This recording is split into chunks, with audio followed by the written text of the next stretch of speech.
Welcome to the Sense of Soul podcast. We are your hosts, Shanna and Mandy. Grab your coffee, open your mind, heart, and soul. It's time to awaken. Today on the Sense of Soul, we have Courtney Jones, a positive psychology coach and hypnotherapist, aka the undercover intuitive. Courtney wrote the book, The Leader Within. It was published in 2020 by Mind Potential Publishing. Courtney strongly believes that being intuitive in business is fast becoming accepted as the new way to lead and innovate. She says this approach to leadership and organizational development has never been more relevant and more important. Today, we are going to talk to Courtney about how applying her 7-step Ascension Leadership Model can free you from self-doubt and indecision. We are super excited to learn more about her story, and this model. Welcome, Courtney. Hello. Hello. Hi, Mandy. I've been listening to some of your podcasts just over the last couple of days, weeks, to just get a bit of a feel of how you guys go. And I love it. Like, even though I think I've read so much and I've learned so much and I've studied so much, listening to conversations with other people and the other perspectives, you just, I'm always kind of going, oh, mind blown. That's an interesting way to look at it. And so it's been a really great adventure the last couple of weeks. So thank you. That's awesome. Well, thank you for listening. So tell us, the AKA undercover intuitive. Well, I'm not so much undercover these days, but it came about because I was working in these really mainstream gray suit government environments, and everybody was, it's black and white policy, by the rules. And I was wandering about in these worlds thinking, yeah, but I'm listening to my intuition and I'm getting guidance, and I don't see it like that. I understand there's a vibration to these things. And so I had to keep my intuitive decision-making and intuitive direction really to myself to be able to fit in and not get those weird looks. But that was just getting harder and harder. I mean, it's so hard to keep yourself in a box for a long period of time. So, I did spend a lot of time feeling like I was undercover in those places. And one of my colleagues actually called it out one day and he said, "You're just not built for government. You don't belong here. You don't fit in." And I was like, well, thank you. I take that as a compliment because, there's this real, you probably have it, where you guys are, but there's this real stereotypical concept of a public servant or, a government person, a company man. So it was really interesting that he saw that. And then I thought, well, if he has, picked up on that, probably everybody else has. And so that kind of helped me to get a little bit of courage to start to be a little bit more myself in these spaces. Yeah. Well, Courtney, I would say that what a politician looks like kind of went out the window with Donald Trump. We're certainly shaking things up. Yes. And definitely Trump broke the mold. Yeah. And for us in Australia, my view of it is that there are not a lot of people in these roles of public service or leadership that are willing to break the company line and actually stand up for their values or call out their colleagues and say, this is not why we were voted in. This doesn't feel good. The people see and hear of these things and have that feeling and knowing that's not right. Are people, do you think, open to bring this more vulnerable, authentic, and intuitiveness into the corporate world or into politics? Do you see that opening up? I mean, with the shift that happened in COVID, is that what you're doing? You're trying to implement it into those places. Talk about what your hope is with intuition. Yeah. I do think that people are willing and ready to change the way that things have been done, because the old model is just not working anymore. It's broken, and we can't keep bolting on these solutions of trying to fix it. So the issues that we've been, working towards resolving, like homelessness in Australia, we have the Indigenous population, we have Closing the Gap program. And since they have, started working to close the gap between health standards and life expectancy, the problem is stayed the same or gotten worse. So whatever we're doing is not working. What I'm finding inspirational is that it's maybe a little bit too late for my generation, although there are many, many people, particularly women, who are brave enough to call it out. But it's the generation behind us who are saying, enough is enough. They're taking to the streets, they're using their voice. And these are the people they're the leaders of the future. They're the ones who are going to bring this new way of operating into the light and make that the norm. And so I have hope. And when you look around your communities, there are many individuals or small grassroots organizations who are doing things at the local level. And that's where I think that sometimes we kind of look at the big picture and say it's hopeless, it's getting worse, it's all too sad, and there's so many issues, which definitely. But when we acknowledge our own power and our own agency to create change within our own little sphere, all of those little spheres intersect. And before you know it, there's this beautiful ripple effect of change happening. And that is what I'm working towards and, putting out there and helping, create wherever I can. One of the running mates for the Democratic Party here was Marianne Williamson, a great leader in the spiritual world. And I remember when it first came out, Mandy called me and she was like, "This is so sad." They're like, they think she's a joke. They weren't they like making jokes? Someone was making jokes on Twitter about her saging the stage or some shit. Yeah. It seemed far-fetched, but it ended up with a woman as vice president. It does show that there's change in making. And it's true. Gen Z is speaking up and voicing their beliefs and the rights and the equality and the change that they want to see in the world. And they will be surrounded by their peers who are more open and accepting. So when you look at what happened with Marianne Williamson, her spiritual beliefs should not have been ridiculed in such a way, because so many of our politicians are so open about their religious and spiritual beliefs, and we all have to get on board and all of that stuff. But because she has a belief in something that's different to that, they've used that as, a point of weakness or something to target. And that just seems to me like, the opposite of what we are spruiking. We're saying being open and accepting to all, accept that, because that's not, what I believe in, accept this, accept that. So I think, the Gen Zs, they're all accepting of so many different views, and they are loving the diversity and, the melting pot of all of these different opinions and ideas, but also, the vibrational quality that somebody like Marianne brings to an election campaign and an election race. She has created a shift. Something has bumped up against the traditional energy of those spaces, and there will be changes in there. And, it is a great outcome to have a woman as a vice president, and, that change is already in motion, and it can't be stopped. And really speaking to the world that we want something different. Like you said, the old way, it's not working. It's not working. Courtney, I'm curious, this gentleman that said that to you, what do you think it was particularly that he saw in you, or that you said, or that was giving him this idea that you didn't fit in? Was it because you were speaking more from a place of your heart chakra and your, love? Was it that you were saying things like, I feel this, instead of I have the data? Like, what was it? I think it was definitely a lot of language around I feel this. I don't feel that is right. That's definitely me. I expect that it was around my approach to problem solving. And, our traditional framework had been say no and say no.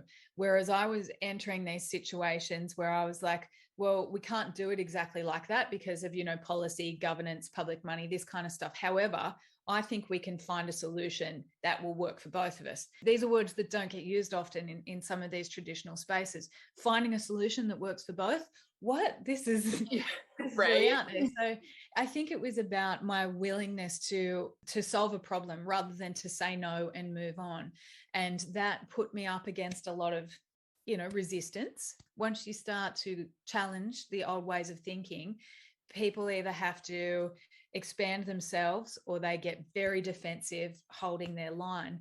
So, I think I probably did ruffle a few feathers. I think I probably did, have this reputation as somebody who was a troublemaker or asked too many questions, or, a few people would use the phrase that I was a bleeding heart because I was always trying to help the community or, solve a problem for somebody that, other people would just say no to. So it was probably my approach to problem solving and to working with the community, and maybe around the language. But I think he probably also knew that there were crystals in my pocket. And Hey, at least they were in your going, pocket. I just always carrying crystals. And, at lunchtime, instead of cafes or in the regular lunchtime places, I could be found in the park sitting under a tree, just, sitting in the sun, listening to the birds. So that definitely makes you obvious. Okay, so do you believe your intuition has always just been part of like who Courtney is, part of your soul, like your soul blueprint? I mean, is this like as a little girl, were you intuitive? Were you always in your feelings, like listening to your body? Did you have that awareness? Where did this come from? Was it taught to you? It's definitely something that has been with me since, a very early age. When I was a little girl, I did have a relationship with spirit, and my mum, every time we'd leave the house, I'd say to my mum, leave the radio on for George. And she'd be like, who's George? And I was just like, well, George is just the guy who's around. And I think, she thought imaginary friend, but I was very aware that George was somebody who just kind of popped in and out. It was something that I was comfortable with up until a point. And then, high school can be tough trying to fit in. I realized very quickly that I was a bit different. So I didn't nurture that part of me. I kind of turned away from it. And, my teens, my, mid to late teens, there was a lot of anxiety because of that. I was not listening to my intuition. I was going against my natural tendency. So I did struggle a lot in my teens, but it started coming back until, eventually in my early 30s, I got a big kick up the bum. Life was not working out for me. I was, doing things that were contrary to what I knew was the right decision for me, but I kept logicaling it and saying, I can figure this out. I think this will work. But really my body was saying this is not working. So eventually everything just fell apart and I just said, well, what now? And, a lot of the intuition came back really quickly. And I was like, oh, thank God, and after that, I just was like, this is me. I can't ignore it anymore. Life is too hard when you ignore the truth of, who you are and how you operate. I'm glad. And I guess we have to have those difficult moments to really understand certain aspects of ourselves. So I don't regret any of that, but I would certainly encourage anybody who, particularly younger people who do have a connection, who do follow their intuition, would certainly encourage them to continue to do so and not to hide it. It makes life much easier. Yeah, absolutely. Try to figure out what that resistance or what that felt like if you weren't in line with your integrity or you were not listening to your intuitive self, your higher self. What kind of symptoms and how could it pop its head up so you can, bring awareness to it? Well, everybody's psychophysical processes are unique to themselves. So it's really hard to say you will definitely get this or this. But generally, it could be things like feelings of anxiety, feelings of, panic or nervousness in the chest or stomach. It might be recurring headaches when you're working on a certain project or thinking about a certain thing. Digestive issues are really typical because your digestion is all endocrine, solar plexus, it's all intertwined. And also, if you look at the work that particularly Louise Hay has done and Australian Annette Noontil around the metaphysical causes for physical ailments and responses, everything is connected. So there's definitely a lot of value in inquiring about why am I having this pain here, or why am I having this, feeling here? Why does this emotion keep popping up around this issue? Just sitting down and recognizing it and saying, I'm definitely noticing a pattern here. I always feel like this when I'm doing X or thinking about X, is a great way to start to understand, okay, that's because something is not quite right. Well, I am so attracted to your ALM or the Ascension Leadership Model, your 7-step program. 5 pillars that it's based on is like, wow. And I'd like to hear what it is a model for, because you could use those 5 pillars, I think, for anything in your life. And I love all of them: intuition, values, energy, intention, and activation. Yeah, those are like the 5 pillars of life. Absolutely. So the Ascension Leadership Model is something that just naturally fell out of working with women who are in, corporate roles, in leadership roles, working with them to help them let go of feelings of anxiety or stress and to step more into their confidence. I realized that by taking just, a single lane approach to, helping people resolve these issues was not as effective as coupling all of these things together. So using your intuition is, for me, the number one thing that we can do in our lives. But when you couple that with working with your energy and releasing stuck energy or expanding energy to put into projects to actualize things, when you also take the time to review thinking styles with your values, all of these things work through into promotion. So they all strengthen each other. So the Ascension Leadership Model is essentially a model for self-care. It can be used for any area of your life. And it is just a way to review all of the systems of how we operate, the mental, physical, emotional, spiritual self, because it's a package. There's not just one of those aspects. So combining all of these pillars and doing it in this way really helps us to let go of the limitations and constraints that, come through conditioning and come through trying to fit into societal norms, and help us to recognize who we really are and what our true values and beliefs are. And of course, working with intentions is just another way to really powerfully move towards the goals and, the dreams that you have. So some of this stuff for, some of my clients was a little bit, well, that's a bit, that's a step too far. You can go, a few steps down the path with people, and then you get to meditation and they're like, no, I don't have time for that. However, within this model, activation is about meditation and learning how to really connect in with the inner being to activate the 12 chakra system. And it doesn't have to be a complicated process. It can just be a very simple process of setting an intention to activate those chakras and spending a couple of minutes just breathing and feeling into the body. And of course, there's guided processes as well. So each of those pillars really amplifies the other. Shanna always goes back to the chakra system because everything just seems to align perfectly with them. And it sounds like you use that a lot. Did you say the 12 chakras? Yes. So traditionally in mainstream, we've focused on the 7 chakra system, but there are additional chakras, 5th dimensional chakras. And so this process in the energy pillar talks through an activation of the 7 chakra system. And that prepares you then to, in the activation phase, go further and activate those 5th dimensional chakras. So this model, whilst, there is a lot of woohoo around it, it also has that balance between cognitive thinking when you're thinking about your values and how you think. So it has a foundation of, I guess, logic or left brainy stuff so that people can come to it and understand it, because the conscious mind needs structure and reason to grasp onto a concept. And then it really is underpinned by the chakras, how they support those concepts, and how intention and image streaming and, creating future memories support those concepts of how the conscious mind and the subconscious mind work together. So there's enough logic in it for the data-driven people, but it's also a gentle way to start to understand and move into the intuition and the kinesthetic and the feeling. Brilliant. I love that, because then it works for both kinds, right? Absolutely. Right-minded and left. Yep. You spoke about awareness.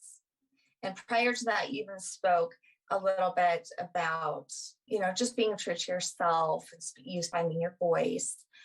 So self-love and awareness and all that is found under the intuition, I'm assuming. Or is it found throughout? Possibly maybe a bit of a chicken and an egg question. I guess to a certain point, we have to love ourselves enough to make the time to listen to our body and, to connect in. And by doing that, we find a deeper sense of love for ourselves, because within that space of going within and really connecting with our essence, within that space, there is unconditional love and acceptance. So, it's all, beautifully wrapped up and intertwined, like everything in the world of metaphysics and quantum and these things. But I think as well, there's a lot of talk these days about being authentic and speaking your truth. And I do, 100% I agree with that. But there's kind of this feeling that to do that, you have to be really out there and really visible and really, maybe in people's faces. I'm being authentic and watch me be authentic. But for a lot of us, and for myself, I'm a natural introvert. Being authentic is just sometimes being by myself in the garden quietly, So I think authenticity and our truth is about following our natural passions and natural talents. And so that also includes, what you do in your career or relationships. If you grew up with a family of lawyers and you're expected to be a lawyer, but you would rather, rescue animals or be a doctor or an astronaut or any other number of things, being a lawyer is never going to bring you the fulfillment and the happiness and the authenticity that you seek in your life. So often being authentic and being true to ourselves is about having healthy boundaries and saying, no, that is somebody else's idea of me, but this is not that's not me. Oh, I see. Saying no in itself, just one of the most powerful things for me when it comes to finding my voice. It's more powerful than even, being able to talk about stuff, on a podcast. I mean, honestly, for myself, learning how to say no is such power. Understanding also that no can be a complete sentence. If somebody asks you to do something, it's okay to just say no. And I see this particularly with women because I guess we've been conditioned to please and to fit in and to do. But when you say no, you always feel compelled to explain why, to have a valid reason. Or an excuse. So you don't make the other person feel bad, so that you save face in a way. But, sometimes, no, I just don't want to. It doesn't feel right. So just no. And I think that there is so much power in that word. And the more that we can use it gracefully and, assertively, I think that the more chance we have to really align with our truth and to model that for our children and, show our children. I was just going to say that my daughter's very shy, extremely shy. Yes, we know this.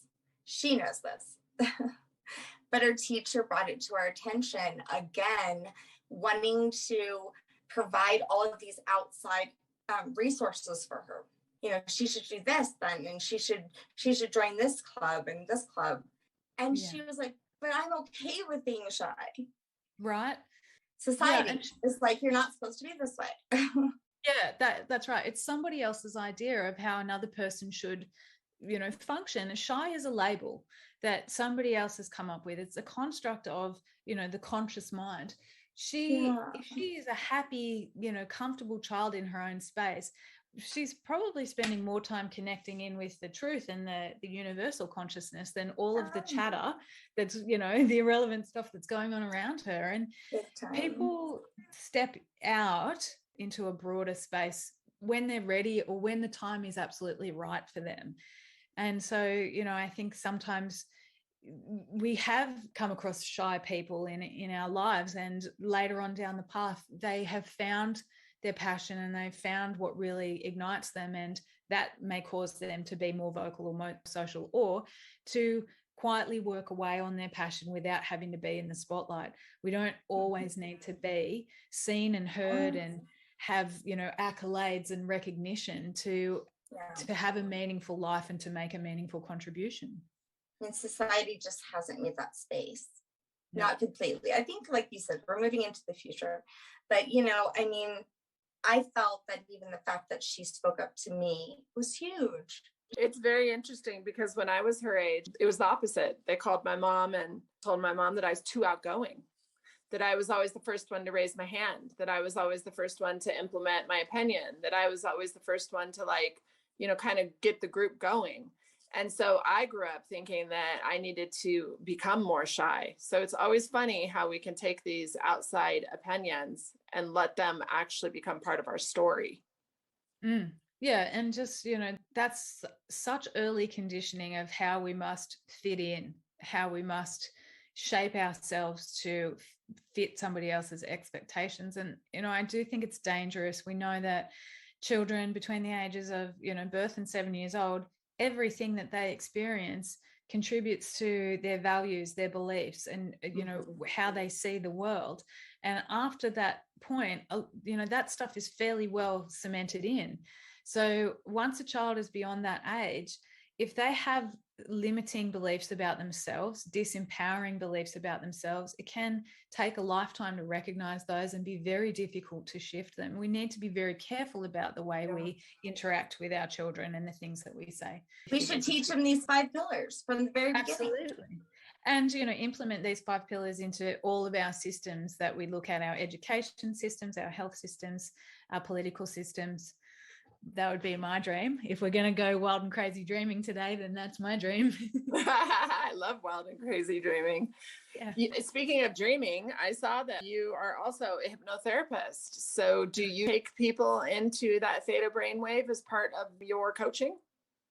Yeah, absolutely. Look, I believe that we do so much work on a subconscious level without needing a hypnotherapist. And that is, where the majority of our power and our ability to create, that's where it resides. So in my work as a hypnotherapist, I will teach a person how to intentionally take themselves into that state to, create certain outcomes. In that state, in that theta state, when you have direct communication with the subconscious mind, you can identify areas that are no longer empowering a person to, move forward and to create change. You can negotiate with, parts of the subconscious mind that operate certain belief systems or certain habits and behaviors. So working at that level has so much potential, unlimited potential. It's so much unknown about it as well. But through the subconscious, for somebody who practices and works in that space, you can then access superconscious, and that's where collective consciousness resides. That's your connection to everything that's in the universe. And it's not that chattery monkey mind. It's the unknown. You probably get some really great information out of it as well, and you never know what you're going to get. That it has unlimited potential. You never know where it's going to go. But the other aspect of it is that you can have a very effective hypnotherapy session without needing content. So if somebody comes with a specific issue that they want to work on, I don't really need to know too much about it, because their subconscious mind will provide the information to them at the most appropriate time. So they don't need to tell me, I do this and this happened to me when I was a child and I want X. I guide them into that theta state to connection with the subconscious mind. And I say, now have your subconscious mind do the work that's necessary. And wow, I mean, the change that you can make in a single session is just unbelievable. And I just think, why are we not utilizing this more in our mainstream healthcare systems? Why are we not using this more to help people with chronic issues? The body can heal itself. So there's a lot of potential there. I find that even as amazing as Gen Z is, a lot of them are searching for what to do. In fact, Connor even made up his own major. I mean, they don't have names for maybe even what they want to do. Yeah, my son made up his own major at one point because he was like, none of these feel right to me. Right. Taking something off of a list of conditioned careers for them.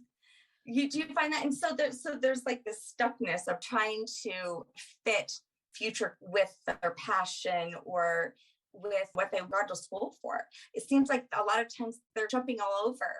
Yeah. And I think as a society, we're so hung up on labels. I mean, when you meet somebody for the first time, within the first couple of minutes, you inevitably ask what they do, and they will give you a job title and you think, well, that's not really who you are. And I think that, we talk about purpose and we talk about finding purpose, and there is a lot of pressure around that. I see, in the media, particularly social media, so much pressure on finding your purpose. I believe that our purpose evolves and changes as we hit certain milestones in our lives, as we achieve certain goals, and that purpose is not always about big, bold statements and, world-changing things. Sometimes a purpose is about just nurturing, a single person or a piece of land, or, it could be 100,000 different things. But within the Ascension Leadership Model, Pillar 4 is about intention, and I guide a person through a finding my purpose process that allows you to strip away the conditioned, the expectations. So why do you do what you do? Oh, well, because that's what my family does, or that's because, I fell into it and I get paid well and people think I'm great. But why, until you really find out what your true passion is and what gives you joy. And your purpose really at the end of the day, I believe, is to live a life joyfully and to have that spiritual connection, to be able to go within and to live your life joyfully and gracefully and without harm to others. Intention. Yeah, I saw this quote. It resonated with me. It was like, do whatever the fuck you want. As long as you're not hurting someone else. Right. That's pretty much like paraphrasing the Buddha, right? Just don't hurt people and have a good time. Humanity's way. I think as well that, when we strip away all of the conditioned responses, the labels, the expectations, when you start to pay attention to your intuition, when you start to have awareness of the energetic influences around you and how to care for your energy system and your chakras, when you reflect on your thinking styles and your beliefs and clear that up so that you are in a really empowered state, your purpose becomes drawn to you because you are clear, you are aligned with who you are. So instead of looking for your purpose and being confused by all of these outside forces, you are drawn towards the thing that you came here to do, your reason for being. And because your energy is vibing so high, because of that law of attraction, like versus like, when you are in your own energy, when you're in your own truth, you attract other people and situations and events that are of the same vibration.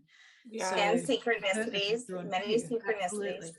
That'll lead to opportunities where you're like, oh God, I didn't even seek this. How did this end up so perfectly aligned? That matches exactly what I was looking for. Yeah. So in a way, it's not selfish, but it's about taking care of yourself. When you take care of your own energy, when you take care of your own thought processes, when you take care of those underlying beliefs and attitudes, you're creating the perfect outcomes for you and the perfect world for you. So you're, just making it all happen by looking after yourself. And, equally, when you are raising your vibration and looking after yourself, you have a positive influence on other people. They will either see that and think, I like that, and I'm going to get involved, or they say, I don't like that, so I'm going to go away, and they will leave your experience. So it's the best thing you can do. Do you kind of take on more women than you do men? I noticed that it said the ALM as a getaway for women to transcend perceived limitations. Do you work with men as well? I mean, I'm just curious. I do work with men. And when I first started out, yes, I was working specifically with women because I'm a woman. That is my area of experience and expertise. I know what it's like to be a woman in a corporate world. We still have gender pay gaps and all kinds of things going on in workplaces. So naturally, a lot of my clients were women because I can understand that journey. However, I have found over the last 12 months more men being willing to say out loud that they have feelings and to acknowledge their intuition and to want to explore that. And that is really beautiful. And I think that gender aside, sexual orientation aside, beliefs aside, anything like that, the people who I work with are the people who are energetically ready to understand and integrate this information, and are also people who, through working with, I learn something too. So as a practitioner in any kind of healing modality, you always attract the clients and the people who are perfect for you at the perfect time. And so I've been really lucky to have, I guess, expanded that. Obviously, because this is a model that applies to any area of life. Also, I'm working with a lot of children recently, and that is amazing. Children just blow your mind. It's fabulous. Yeah, actually, Mandy sent me just that this morning. Here, I'll read it because it's so great. What did you send me this morning, Mandy? A lot of things, actually. I'm always so like, wow, there we have to go back so far. Here we go. This was really good, though. Do you remember what you sent me this morning? I sure don't. You sure? It was so long. That was hours ago. We've had a long day. It says what happens is the people who are trying to attract take notice, and the people you aren't are repelled. You want this to happen. It helps you build a business with the right people you can serve. Yeah. I think that goes back to, you use the word confident, confident in sharing your views and trust in your expertise and intuition, right? So you're trying to help people all have that to make the right decisions at work. And I think that we talked about this for a moment before, but that's also a very scary place to be sometimes because, and you're right, it takes work to get confident in it because like Shannon and I have talked about numerous times in the past, if you have even a tad of self-doubt, you're going to find that you feel a little bit vulnerable. And in this world lately, people are so ugly at like attacking you for your views. So you really, really have to make sure you're aligned with just that, with your truth and being confident in it. Yeah. And I think that's where, gathering data does help us. I always say to people, don't worry too much about the noisy ego mind who wants data and information. Go with what your gut is telling you. But in order to trust that intuition, you need to have the evidence. So I teach within this model a step called the inner resolution method. And that is a way to recognize your psychophysical process when your body is giving you your intuition and your body are working together to give you a signal for yes and a signal for no. And I teach my clients how to tune in to their body through the inner resolution method, and then to use it on, small things that perhaps are inconsequential to build up evidence of when the intuition is correct. And did they follow it? Yes. What happened? Great outcomes. Did they follow it? No. What happened? Well, then things went downhill. So now I will know to follow it. So I encourage then, after learning the inner resolution method, to gather a body of evidence, to build trust in it, because it is about trust. And sometimes the logical mind, the conscious mind, thinks it should be this path. But the intuition is saying, no, this is not the right thing for you. And you're like, but the logic, the data, it all figures out over here. But the intuition saying, no. When you're brave enough to follow the intuition, you get to something much better, much more interesting. So it's discernment. So often people are like, oh, say this affirmation, and they're not aligned with it. You can say affirmations till you're blue in the face, or you can even many times, especially back in the day, I really spoke about boundaries. I understood them, I spoke them, but I didn't have them. And so I really, but even though I understood them, I hadn't actually experienced them. And the same thing for self-doubt and self-trust. You can understand it, but you have to kind of like embody it. You have to eventually have the guts, I guess, to follow it. So this is why when you start using your intuition, when you decide intuitive decision making is the path for me, you start with small things. So I say, ask about, is this the best, snack for me right now? Should, apple or orange, which is the best one? Is this the right decision for me at this time? You start with small things, and then you get that evidence of, yep, that turned out well, that turned out well. I ignored it, that turned out badly. So I will pay attention to it next time. Be responsible for when you're not going to listen to your intuition. So one example is that I know peanut butter gives me a headache. But I love peanut butter. I love peanut butter on toast. It's my little go-to snack. So using the inner resolution method and then confirming it with some kinesiology techniques, I identified that, yes, peanut butter gives me a headache. But I also know that sometimes I just want to eat it. So I say to my intuition, I know that this is going to give me a headache, and I'm 100% willing to be responsible for that outcome. And then my intuition says, well, she listens to me. She has free will, and I'm not going to go away. But when you keep ignoring your intuition, the signals get weaker and weaker. It gets quieter and quieter. And eventually says, if you're not going to listen, I can't keep banging my head against a wall trying to get your attention. But when you set an intention to listen, the signals will get stronger, and you will be given more evidence to the fact that it is always trustworthy, because it's not just blind faith. Intuition is not just blind faith. It pulls together all of your subject matter expertise, everything you have ever learnt, seen, or experienced. It pulls together all of that at the subconscious level and brings it together and turns it into a psychophysical process. So when you're using intuitive decision-making in a workplace, you're not just guessing. It's not just 50-50. Your subconscious mind is providing the information that you need like that, without having to look at the spreadsheets and run the numbers and read the report several times. So it's a more effective way to make decisions. It's a more energy efficient way to make decisions. Yeah, I find it so crazy how we just so always looking outside of us for everything, for all the answers. We're getting online, we're asking our friends, we're asking our parents, our teachers, when everything is within. Yes, absolutely. It's all within. Courtney, I'm like so intrigued by this program that you've put together. I think it's very special and unique in the way that sometimes we have people on, and in my mind, I'm thinking of all of my friends or family, or even like my husband, who's very data-based, very much about numbers, very corporate. And I'm thinking there's no way this would work for him because he needs evidence. And it seems like your program offers both. It offers this validity and this proof and this evidence. And so I love that, because this is something that anyone could do and benefit from. I could see him totally being open to this. And, I was the same way when I started Reiki at first. It's interesting. We all believe that in this God that's up in the world that we can't see, and everything in the Bible that we were told to believe about him. But anything else we can't see, we always question it. We need that proof.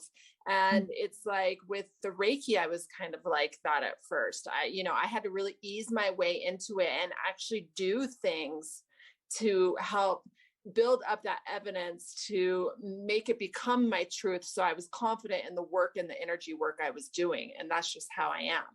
So I love that yours does that. Thank you. And I think this is why I've kind of set the pillars up the way that I have, is that each step builds on the foundation of the previous one. So it's like a gentle introduction into bringing yourself to a more greater sense of connection.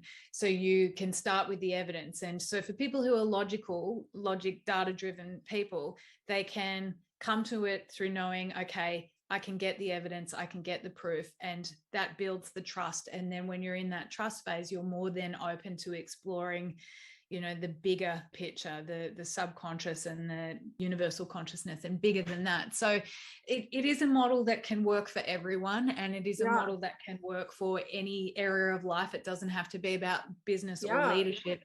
Definitely health and well-being, anything you're working on. And once you go through the model once, when you really say, okay, I need to make some changes, you work your way through the model. And then later on, you can say, I need to tweak. So I might just want to go back and visit one of those pillars because I feel like that's where I could bring more balance in. Or you might like to say, I'm going to do the whole model again and have a whole nother tune up. So it's really up to you how you use it after you work through it in the first instance. But the exercises and the techniques that you learn along the way, you will quickly understand how you can apply them to any life situation at any time.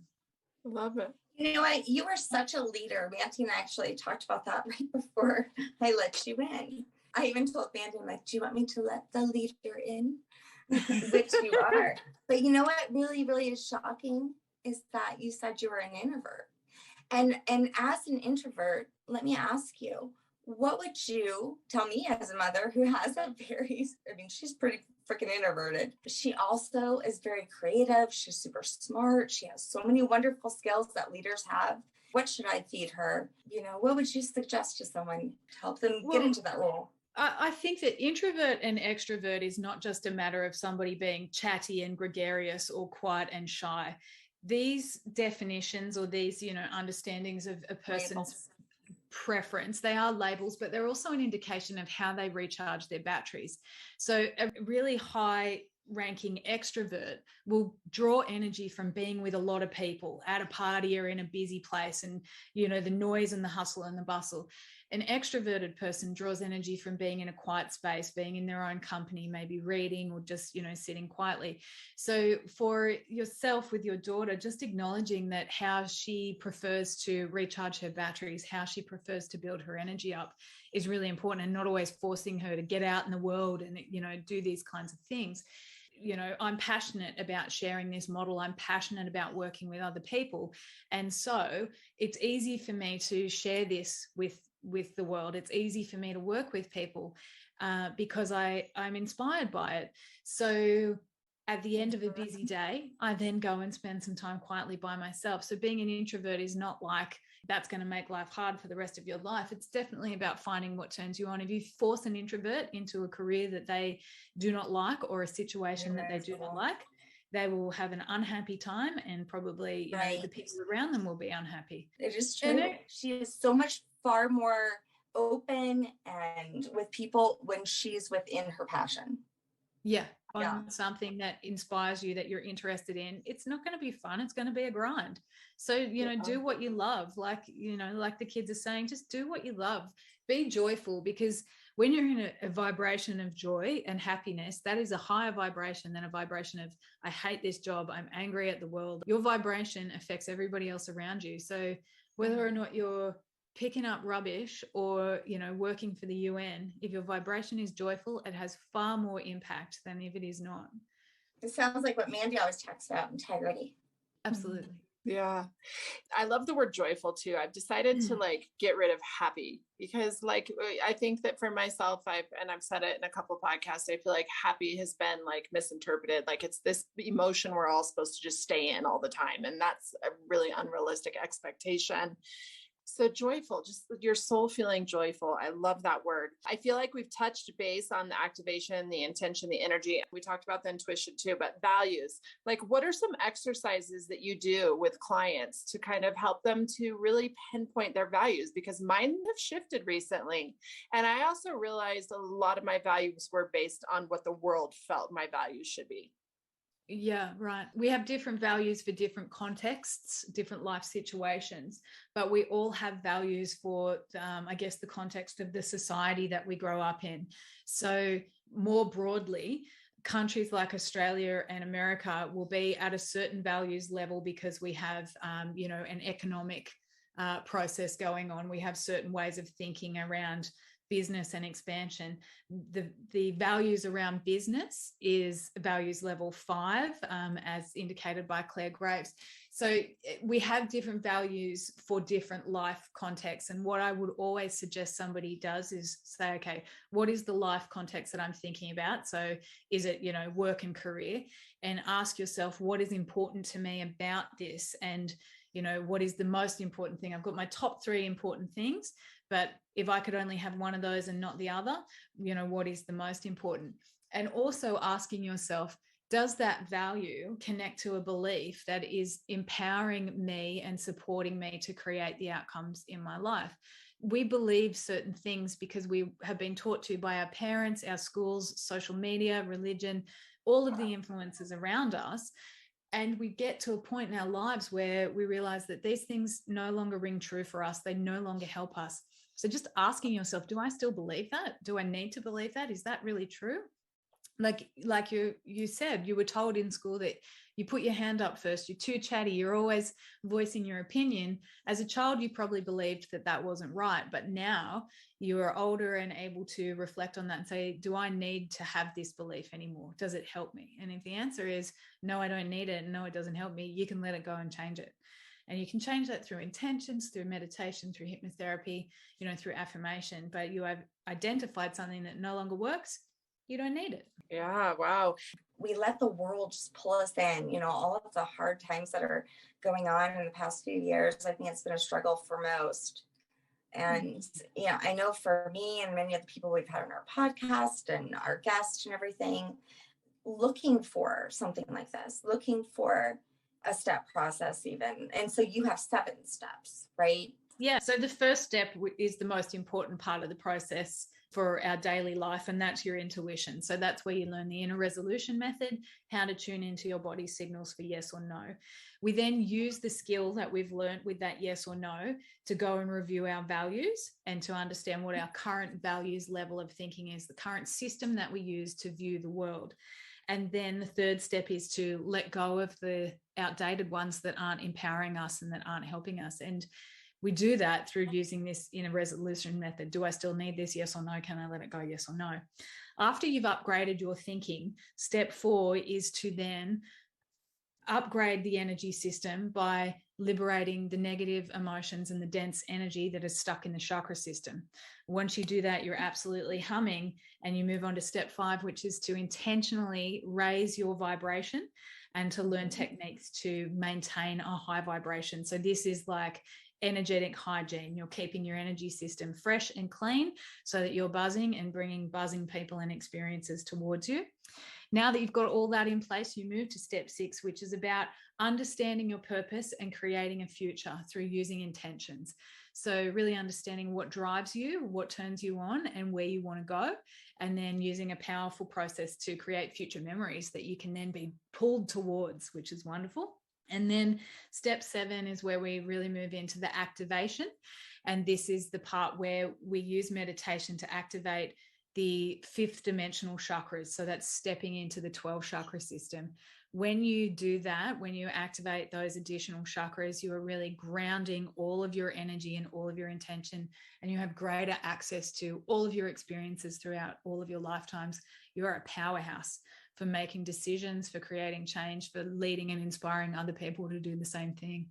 So it sounds, 7 steps, but each one of them is very exciting and very interesting. And the change that you will experience is just amazing. When you just say them, my body feels excited, like I'm smiling. I don't know. There's something about it's just exciting. In Alcoholics Anonymous, they have the steps that we have to do. And I've gone through them. And the first time I was, doing them, they told me that people do them over and over again for the rest of their life. And I was like, what? That's horrible. That is terrifying. But then once you got through them the first time and felt such a beautiful shift within you, it's like you're so excited to continue to do them. I feel like it would be the same with yours. And you feel the changes just snowballing. You take the first step and you're like, okay, this is good. You take the second step and it's just building momentum. And everything is about the vibration. So Alcoholics Anonymous, the energetic vibration of the intention of that program is a very high vibration. It's a plus 500. And so everything that happens within those settings, when everybody has the same intention to transform, to change the things that aren't working out for them, to improve their lives and the lives of those around them. So once you go on that journey and you start to see the changes, you don't want to go back. You work through this model, the Ascension Leadership Model, and you're like, well, now that I know that, I'm not going back. And I want to go again and again. It's like an awesome roller coaster. You're like, yeah, again, I want to do it again. So when you become sensitive to that energy, which you really do start to do at about step 4, like you're really opening up to the vibe of a person or a place, it's addictive. You want to keep your energy really high and you want to be surrounded by people who are in the same space because it's so uplifting and so inspiring. All right, everybody needs the book. Tell them the name. Tell them where to get it. I love it.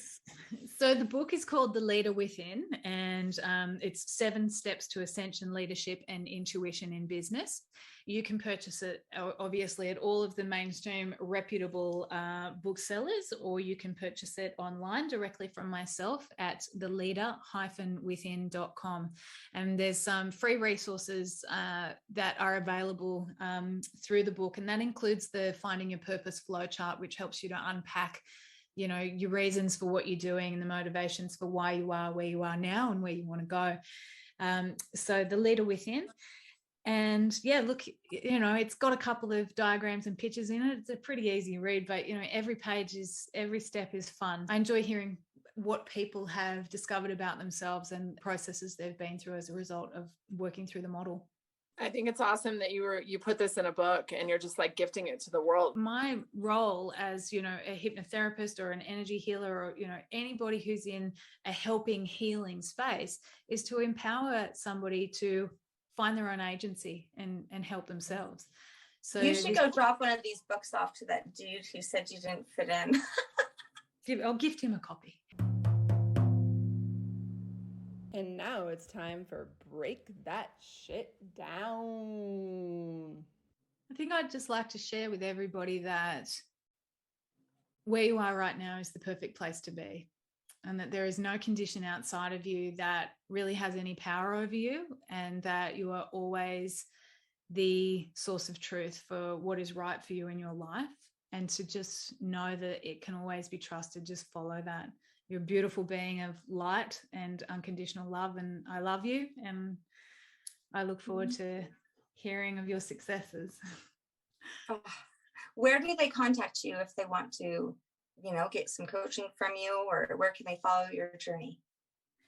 People can get in touch with me via email at hello@theleader-within.com, or you can check out my coaching website, which is courtneyjonescoaching.com. There is a whole bunch of stuff on there about the book, about the model, and the individual coaching programs that I also offer. So, or find me on Facebook, but give me a holler and let me know how you're going. I love chatting and connecting. Well, Courtney, you're a beautiful soul. Thank you for putting your light out into the world, and thank you for doing the work so that you could share it with others. I can feel your intention, and I can feel your authenticity behind what you do, not only as an author, but as a person and a coach. And so thank you for taking the time to come on Sense of Soul and sharing that. Thank you. It's been such a joy. I look forward to seeing you guys again sometime. Thank you so much. It's been a pleasure. Thanks for being with us today. We hope you will come back next week. If you like what you hear, don't forget to rate, like, and subscribe. Thank you. We rise to lift you up. Thanks for listening.